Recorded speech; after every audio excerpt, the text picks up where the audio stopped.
हरिओम, जय श्री कृष्णा। अगर किसी का जन्म अमावस में हुआ है तो क्या शांति करनी चाहिए, और अमावस में हुआ है तो अमावस के किस प्रकार या किस प्रहर, या मैं ये कहूँगा कि कौन सी अमावस्या में हुआ है। अब आपको ये क्वेश्चन होगा कि कौन सी, मतलब अमावस्या तो एक ही है, हर महीने एक ही आती है। जी नहीं, आज मैं आपका संदेह वो भी दूर करूंगा और किस अमावस में जन्म होने से क्या क्या होता है जो हमारे शास्त्रों में लिखा है, और शास्त्रों के साथ मैं अनुभव की भी बात करूंगा कि हाँ ऐसा है और होता है। हमारे पास इसके भी बहुत सारे अनुभव आते हैं। अगर आपको यह विषय वीडियो पसंद आता है, बिना भूले लाइक कीजिएगा, अधिक से अधिक शेयर कीजिएगा, चैनल पर नए हो सब्सक्राइब करके घंटी का आइकन अवश्य दबाइएगा। तो चलिए शुरू करते हैं। अमावस्या या अमावस्या में जिस जातक का या जिसका जन्म होता है उसका जीवन कैसा होता है, या फिर अमावस्या के 3 प्रकार। अब सबसे पहली बात, अमावस्या सिर्फ एक प्रकार की नहीं होती। अगर आपने पंचांग देखा हो या फिर कोई ऐसा डिटेल्ड कैलेंडर अगर आपके पास है जहाँ पर हमारे हिंदू माह के अनुसार उसमें थोड़ी सी भी अगर जानकारी दर्शित की जाती हो, जैसे आपने पढ़ा होगा कि बहुत बार अमावस्या में लिखा होता है दर्श अमावस्या, कभी कभी लिखा होता है कुहू अमावस्या, और कभी कभी लिखा होता है सिनी वाली अमावस्या। दर्श, कुहू, सिनी वाली। लेकिन अगर उसका क्रम हम देखें तो क्रम में ऐसा है कि सिनी वाली, कुहू और दर्श अमावस्या, लेकिन अधिकतर दर्श अमावस्या ज़्यादा होती है। तो उसके पीछे भी जो पूरा ज्योतिष है, साइंस है, मैथमेटिक्स है, जो हमारी ज्योतिष की श्रृंखला हमने शुरू की थी, जो बहुत जल्द मैं कुछ और विषय वीडियो लेके आऊँगा, तो इसमें ये सारी चीज़ें मैं आपको प्रैक्टिकली दिखाऊंगा कि ये कैसे क्या पूरी कालगणना चलती है या होती रहती है। लेकिन अभी बात करें कि अगर इन सारी अमावस्या में किसी का जन्म होता है तो फिर उसकी शांति करवाना अवश्य ही बहुत जरूरी है। उसका कारण क्या है वो सुनिए। तो सबसे पहला जो प्रकार है सिनी वाली अमावस्या। तो सिनी वाली अमावस्या में किसी का भी मतलब जन्म होता है या प्रसूता जन्म देती है तो उनके द्रव्य का, या ये लिखा है यहाँ तक कि इंद्र की भी अगर लक्ष्मी है तो उसका भी विनाश हो जाता है। अगर किसी का जन्म अमावस्या के सिनी वाली अमावस्या में अगर हुआ है तो उस समय में किसी का जन्म होता है तो सर्वस्व विनाश हो जाता है। अगर एक प्रकार से कहूँ तो राजा सीधा रंक या रंक सीधा राजा, ये जो होता है ना, वो कहावत के अनुसार ऐसी परिस्थिति इसमें हो जाती है।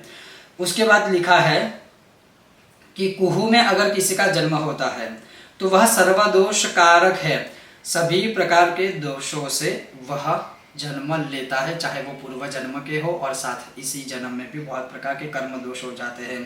तो दूसरी अमावस्या के प्रकार कुहू में किसी का जन्म होता है तो वह सर्वदोष कारक होता है, जिसमें आयु, आरोग्य वो सारा नष्ट हो जाता है, और द्रव्य का भी विनाश होता है, और दरिद्रता को भी प्राप्त होता है, इसमें कोई संदेह नहीं है। तो यहाँ पर कहते हैं कि अगर इसकी शांति न की जाए तो सब कुछ ही विनष्ट हो जाता है। अगर किसी का जन्म अमावस्या के दूसरे प्रकार कुहू में हुआ है, उसी प्रकार से अगर किसी का दर्श अमावस्या में जन्म होता है तो एग्जैक्टली वैसे ही जैसे कुहू, जैसे सिनी वाली और कुहू में कहा गया है कि दर्श में जन्म होता है तो अवश्य ही उसकी भी शांति करना आवश्यक है, अन्यथा उनका शरीर स्वस्थ नहीं रहता है, उनका जो मन या स्वभाव है वो विचलित रहता है, कभी बहुत अच्छे कभी बहुत बुरे, भिन्न भिन्न प्रकार के स्वप्न आना, वो कहते हैं ना साइको टाइप। कभी कभी कुछ लोगों का मतलब मन ऐसे होता है अगर इस अमावस्या में उनका जन्म होता है तो। अब इन सारी चीज़ों की शांति के लिए या पूरे अमावस्या की शांति के लिए लिखा हुआ है, जैसे कलश स्थापना होती है, पितृ कलश है, रुद्र कलश है, इंद्र का कलश है, फिर उनका यज्ञ होता है, अभिषेक आदि होता है, मतलब एक पूरा शांति विधान है, पूरा शांति कर्म है। और ऐसा भी नहीं है, ये जो सारी शांतियाँ होती है जैसे आश्लेषा नक्षत्र है, ज्येष्ठा नक्षत्र है, मूल नक्षत्र है, अतिगंड योग है, वैद्युति योग है, व्याघात योग है, व्यतिपात योग है, या अमावस्या शांति, ये एक दिन साध्य है। अधिकतर जैसे ग्रहों की शांतियाँ होती है वो एक दिन साध्य कभी नहीं होती, क्योंकि ग्रहों के मंत्र जाप आदि करने में ही बहुत सारे दिन निकल जाते हैं। फिर भी बहुत लोग सिर्फ एक ही दिन में करवा लेते हैं और फिर वही हमारे पास आते कहते हैं कि हमने ये करवाया था, इफेक्ट नहीं हुई। क्योंकि ग्रहों की जो मंत्र जाप संख्या है वो एक दिन में कैसे कोई कर सकता है, नहीं संभव है। खैर, यहाँ की बात करूंगा तो अमावस्या से लेकर ये सारी शांति है वो एक दिन साध्य है। तो मैं ये अवश्य कहूँगा कि अगर इन सारी चीज़ों से आप पीड़ित होते रहते हो या बच्चों को भी ऐसी चीज़ें हैं, तो जितना अधिक कम आयु में ये सारी चीज़ें हो जाए उतनी अधिक ही शांति उनके जीवन में और पूरे परिवार को रहती है। तो अगर आपका जन्म शनि वाली, कुहू या दर्श किसी भी प्रकार की अमावस्या में है तो उसके अनुसार या उसके अकॉर्डिंग हर एक अमावस्या के तीनों प्रकार की जो शांति है ना वो अलग अलग है। तो वो किसी विद्वान ब्राह्मण के मार्गदर्शन को लेकर अवश्य ही आप अपने बच्चों के लिए यह करवा सकते हो।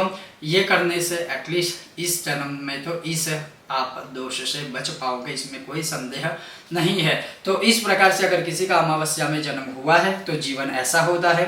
अमास के 3 जो प्रकार है, शनि वाले, कुहू और दर्श, जो मैंने आपको बताए, ये था कुछ उपाय, मार्गदर्शन। आपको कैसा लगा अवश्य, अगर आपको अच्छा लगा हो तो लाइक कीजिएगा, वीडियो को शेयर कीजिएगा, चैनल पर नए हो तो सब्सक्राइब करके घंटी का आइकन अवश्य दबाइएगा। बहुत जल्द मिलते हैं नए विषय और वीडियो के साथ, तब तक देखते रहिए कर्मकांड बाय आनंद पाठक मेरे साथ। ओम गणेश, जय श्री कृष्ण, श्रीमन नारायण।